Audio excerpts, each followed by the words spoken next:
اعوذ باللہ من الشیطان الرجیم بسم اللہ الرحمن الرحیم الحمد للہ رب العالمین الصلاۃ والسلام علی اشرف الخلق اجمعین محمد و آلہ الطاہرین الطاہرین۔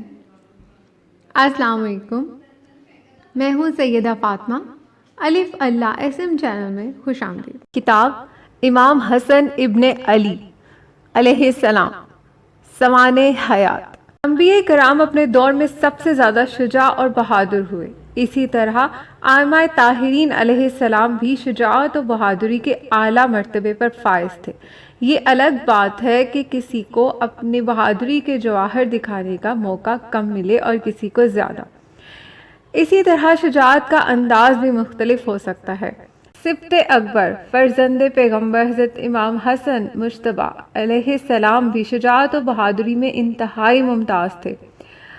قوت قلب کا ایک مظاہرہ تو آپ نے اپنی کم سنی کے زمانہ میں ہی کر دیا اور میدان کارزہ میں شجاعت و جواں مردی کے نمایاں کارنامے اس وقت انجام دیے جب مولا کائنات حضرت علی ابن ابی طالب علیہ السلام کے دور حکومت میں جنگ جمل، جنگ صفین، جنگ نہروان کے معرکے پیش آئے اور حضرت امام حسن علیہ السلام نے اپنے پدر بزرگوار کے ساتھ ساتھ شجاعت و جواں مردی کے راہ جوہر دکھائے جو تاریخ میں بے مثال ہیں۔ اس سلسلہ میں علامہ مجلسی رحمۃ اللہ علیہ نے مناقب آل ابی طالب کے حوالہ سے یہ واقعہ لکھا ہے کہ ایک موقع پر حضرت علی ابن ابی طالب علیہ السلام نے اپنے فرزند جناب محمد حنفیہ کو ایک نیزہ دے کر اہل جمل کی طرف روانہ کیا، مگر بنو زبا سدے راہ ہوئے اور محمد بن حنفیہ واپس آ گئے تو حضرت امام حسن علیہ السلام نے ان کے ہاتھ سے وہ نیزہ لیا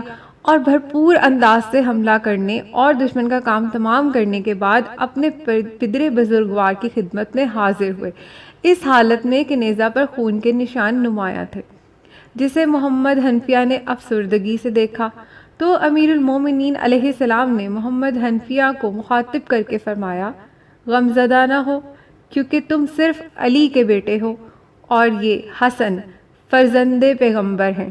حوالہ بحار الانوار جلد 34 صفحہ 345۔ خاندان رسالت کی عظیم المرتب ہستیاں سخاوت اور جود و کرم میں اس قدر ممتاز تھی کہ اغیار بھی ان کا اعتراف کرتے تھے۔ چنانچہ منقول ہے کہ خلیفہ ثالث مسجد کے دروازے پر بیٹھے تھے کہ ایک سائل آیا، اس نے سوال کیا تو انہوں نے مختصر سے سکے اس کے ہاتھ پر رکھ دیے جس سے اس کی ضرورت پوری نہیں ہو سکتی تھی۔ اس نے کہا کہ مجھے کسی ایسے شخص کا پتہ بتائیے جو میری ضرورت کو پوری کر سکے، تو انہوں نے مسجد کے ایک گوشے کی طرف اشارہ کیا جہاں حضرت امام حسن علیہ السلام، حضرت امام حسین علیہ السلام اور جناب عبداللہ بن جعفر بیٹھے تھے۔ خلیفہ ثالث نے کہا کہ ان لوگوں کے پاس چلے جاؤ، تمہاری حاجت پوری ہو جائے گی۔ چنانچہ وہ شخص ان حضرات کی خدمت میں حاضر ہوا، سلام کیا اور اپنی حاجت پیش کی۔ امام حسن مجتبیٰ علیہ السلام نے اس سے فرمایا، اے شخص، دستے سوال پھیلانا اسی وقت مناسب ہے جب تمہیں ان میں سے کوئی ایک حاجت درپیش ہو، یعنی جان کا خطرہ ہو یا جان لیوا قرض ہو یا ایسی تنگ دستی ہو جو انسان کو جھنجھوڑ کے رکھ دے۔ بتاؤ تم ان میں سے کس بنا پر دستے سوال پھیلایا ہے؟ اس شخص نے کہا، اے فرزند رسول صلی اللہ علیہ وآلہ وسلم، انہی دین باتوں میں سے ایک درپیش ہے۔ یہ سن کر حضرت امام حسن مجتبیٰ علیہ السلام نے اسے سونے کی 50 اشرفیاں عطا فرمائی۔ حضرت امام حسین علیہ السلام نے 49 سونے کی اشرفیاں مرحمت فرمائی اور جناب عبداللہ بن جعفر نے اس شخص کو 48 سونے کی اشرفیاں دیں۔ وہ شخص روانہ ہونے لگا تو دروازے پہ خلیفہ ثالث نے پھر ملاقات کی۔ انہوں نے پوچھا کہ تم نے کیا کیا؟ اس شخص نے کہا کہ میں نے جب تمہارے سامنے دستے سوال پھیلایا تو تم نے میری ضرورت کے بارے میں کچھ نہیں دریافت کیا اور ان لوگوں کے پاس بھیج دیا۔ میں نے ان کی خدمت میں حاضر ہو کر سوال کیا تو حضرت امام حسن مجتبیٰ علیہ السلام نے فرمایا کہ جب تک 3 باتوں میں سے کوئی ایک درپیش نہ ہو دستے سوال نہیں پھیلانا چاہیے، اور امام نے وہ تینوں صورتیں بیان کر دیں۔ جن کی خاطر جس سے سوال پھیلایا جا سکتا ہے۔ میں نے ان سے کہا کہ مجھے انہی باتوں میں سے ایک درپیش ہے۔ یہ سن کر امام حسن علیہ السلام نے مجھے 50 اشرفیاں، امام حسین علیہ السلام نے 49 اور جناب عبداللہ بن جعفر نے 48 سونے کی اشرفیاں عطا فرمائی۔ اور اب میں اتنا زیادہ مال و دولت یہاں سے لے جا رہا ہوں۔ تو ان صاحب نے کہا کہ ان تینوں حضرات جیسا کون ہو سکتا ہے؟ یہ لوگ صاحب علم و دانش بھی ہیں اور محزن خیر و حکمت بھی۔ حوالہ بہار الانوار جلد 34 صفحہ 334۔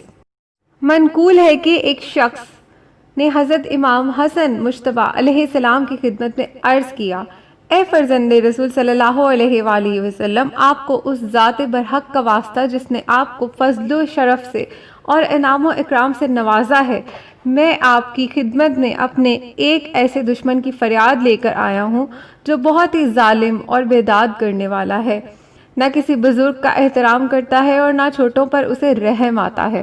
امام علیہ السلام جو اس وقت تکیہ سے ٹیک لگائے ہوئے تھے، اس شخص کی یہ بات سن کر اٹھ گئے اور دریافت فرمایا کہ وہ تمہارا دشمن کون ہے جس کے بارے میں تم فریاد کر رہے ہو؟ اس نے کہا کہ فقر و فاقہ اور تنگ دستی۔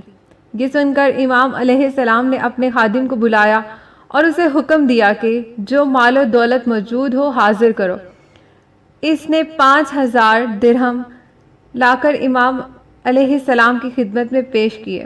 امام علیہ السلام نے فرمایا کہ اس ضرورت مند کو دے دو۔ اس کے بعد آپ نے اس شخص سے کہا، اسی ذات کی قسم جس کا واسطہ دے کر تم نے سوال کیا تھا، اگر تمہارا وہ دشمن دوبارہ تمہارے پاس آئے اور تم پر ظلم و ستم کرے تو میرے پاس آ جانا، میں تمہیں اس کو ظلم و ستم سے بچا لوں گا۔ حوالہ علامہ مجلسی کی کتاب بہار الانوار جلد 34 صفحہ 350۔ ابو الحسن مدائنی کی روایت ہے کہ حضرت امام حسن علیہ السلام، حضرت امام حسین علیہ السلام اور جناب عبداللہ بن جعفر ایک مرتبہ مکہ معظمہ کی طرف جا رہے تھے۔ اچانک وہ سواریاں جن پر سامان تھا کہیں راستہ بھٹک گئیں اور یہ حضرات تنہا رہ گئے۔ جب بھوک پیاس لگی تو قریب کی آبادیوں میں ایک خیمہ کے پاس گئے۔ وہاں ایک بوڑھی عورت تھی، اس سے مانگ کر پانی پیا۔ پھر ان حضرات کی ضیافت کے لیے اس خاتون نے اپنی بکری ذبح کرانے کے بعد پکا کر ان لوگوں کو کھلا دی، جبکہ اس کے پاس اس بکری کے سوا اور کوئی جانور نہ تھا۔ کھانے کے بعد ان حضرات نے کچھ دیر وہاں قیام کیا، پھر جب اپنی منزل کی طرف روانہ ہونے لگے تو اس خاتون سے کہا کہ ہم لوگوں کا تعلق قریش سے ہے، حج بیت اللہ کے لیے جا رہے ہیں، انشاءاللہ جب ہم صحیح اور سالم واپس آ جائیں گے تو تم مدینہ منورہ میں ہمارے پاس آنا تاکہ ہم بھی تمہارے ساتھ کچھ حسن سلوک کریں۔ ان حضرات کے جانے کے بعد جب اس خاتون کا شوہر گھر آیا اور خاتون خانہ نے ان مہمانوں کی روداد سنائی تو وہ ناراض ہو کر کہنے لگا کہ قریش کے ایسے چند افراد جن کو تم جانتی بھی نہیں، ان کی ضیافت کے لیے تم نے وہ واحد جانور جو ہماری ملکیت میں تھا ذبح کر دیا۔ اس واقعے کے کافی عرصے کے بعد جب ان دونوں کو پریشانیوں نے گھیرا تو یہ مدینہ منورہ پہنچے، وہی زندگی گزارنے لگے اور وہاں کچھ سامان کی خرید و فروخت شروع کر دی۔ ایک روز وہ خاتون مدینہ کی گلیوں سے گزر رہی تھی۔ اس وقت حضرت امام حسن علیہ السلام اپنے بیت الشرف کے دروازے پر بیٹھے ہوئے تھے، مگر اس خاتون نے آپ کو پہچانا نہیں۔ جب وہ آگے بڑھ گئی تو امام علیہ السلام نے اپنے خادم کو بھیج کر اسے بلوایا اور پوچھا، اے کنیز خدا، تو ہمیں پہچانتی ہے؟ اس نے کہا کہ نہیں۔ آپ علیہ السلام نے فرمایا، میں وہ شخص ہوں جو فلاں موقع پر تیرے گھر مہمان تھا، اور پھر آپ علیہ السلام نے پورا واقعہ اسے یاد دلایا۔ اس کے بعد آپ علیہ السلام نے اسے 1000 بکریاں اور 1000 اشرفیاں مرحمت فرمائی اور اپنے خادم کے ساتھ حضرت امام حسین علیہ السلام کے پاس بھیجا۔ حضرت امام حسین علیہ السلام نے بھی اس خاتون کو 1000 بکریاں اور 1000 اشرفیاں مرحمت فرمائی۔ پھر اس خاتون کو خادم کے ساتھ جناب عبداللہ بن جعفر کے پاس بھیجا، انہوں نے بھی اس خاتون کو اسی قدر جانور اور اشرفیاں دیں۔ روایت بہار الانوار جلد 34 صفحہ 348۔ بعض ارباب تاریخ کا بیان ہے کہ جب ان حضرات نے اس خاتون کو اس قدر مال و اموال عطا فرمائے تو اس نے کہا کہ میں تو آپ لوگوں کے لیے صرف ایک بکری ذبح کرائی تھی، آپ حضرات نے مجھے اس کے عوض اس قدر مال و دولت دے رہے ہیں۔ یہ سن کر امام علیہ السلام نے فرمایا کہ تیرے پاس اس وقت صرف وہی ایک بکری تھی جو تو نے ہماری خاطر ذبح کرا دی تھی۔ اس طرح تو نے اپنی پوری دولت ہم پر خرچ کر دی تھی، جبکہ ہم نے اپنے مال کا صرف ایک ہی حصہ تجھے دیا ہے، تو ہم نے زیادہ کیا کیا؟ امام حسن علیہ السلام کی شان میں مزید واقعات سننے کے لیے ہمارے چینل کو سبسکرائب کیجیے۔ شکریہ۔ درود بر محمد و آل محمد۔ سلام ہو میرا مولا حسن مجتبیٰ علیہ السلام پر۔